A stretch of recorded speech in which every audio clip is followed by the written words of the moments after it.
kebayang nggak? Pernah nggak ngerasain ibadah ketika duit banyak dengan ibadah ketika dalam keadaan sedih? Apa yang terjadi coba? Mana yang lebih nikmat? Bagi orang beriman ini, bagi orang beriman. Ya, saya ngomong dengan orang beriman. Bukan dengan orang yang suka protes hatinya. Enggak, dengan orang beriman. Subhanallah Pak. Orang beriman itu kalau dapat musibah, gelar sejadah, pegang tasbih, berzikir kepada Allah, pasrah sepasrah-pasrahnya, kenikmatan terlahir dari situ. Betul nggak? Iya, subhanallah, Allah itu ngasih kita ujian dan air mata bukan untuk menyengsarakan kita. Justru Dia ingin kita dekat dengannya. Cuma kita aja salah paham kadang-kadang. Ini Tuhan murka apa-apa sama aku. Bukan Tuhan murka.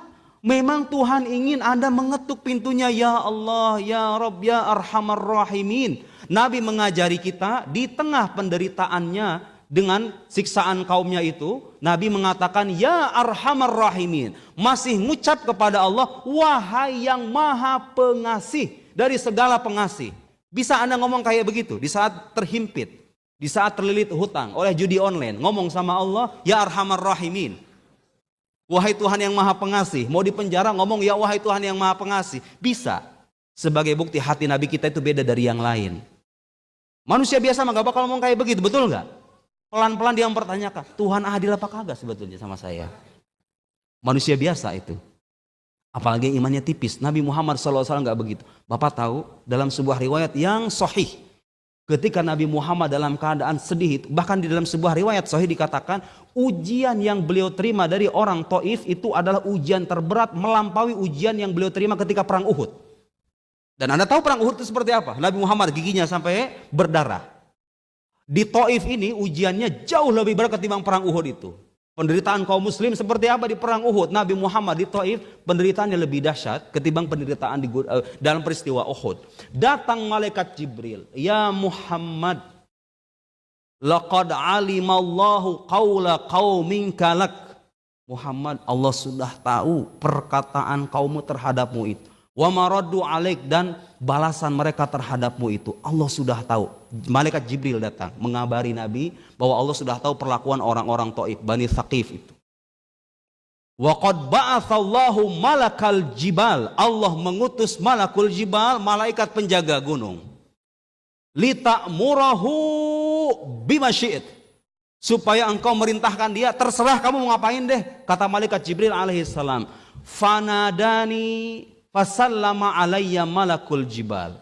Kata Nabi, malaikat penjaga gunung itu kemudian menyapaku dan mengucapkan salam. Assalamu alayka ya Nabiyallah, assalamu alayka ya Rasulullah, ya Muhammad, laqad alimallahu qawla qauminka lak. Wahai Muhammad utusan Allah, Allah sudah tahu perkataan kaummu terhadapmu itu seperti apa.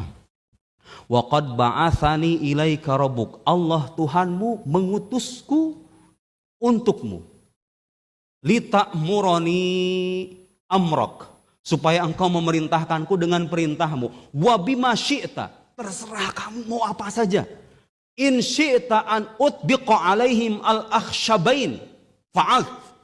Kata malaikat penjaga gunung, Pak, kalau seandainya kamu mau wahai Muhammad utusan Allah, wahai kekasih Allah, kalau engkau mau akan aku timbahkan al-akhshabain, dua gunung yang melintang di Taif itu, kalau mau ditumpahin ke mereka semuanya, bisa akan aku lakukan, kata malaikat penjaga gunung.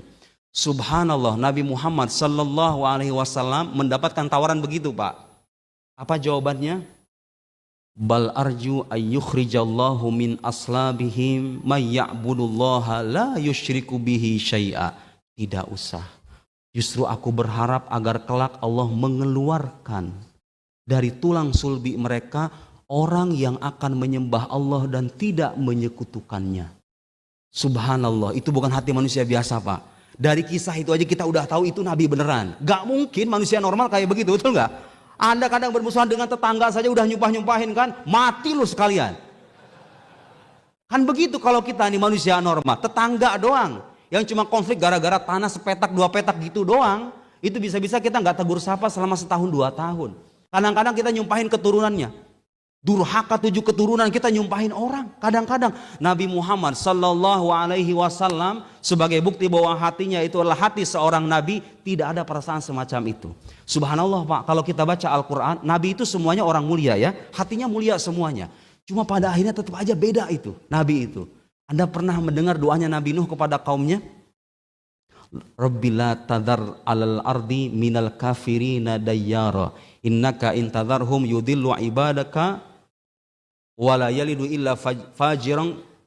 Aywa, lihat Nabi Nuh meminta kepada, karena Nabi Nuh melihat kaumnya sudah tidak ada harapan lagi, begitu.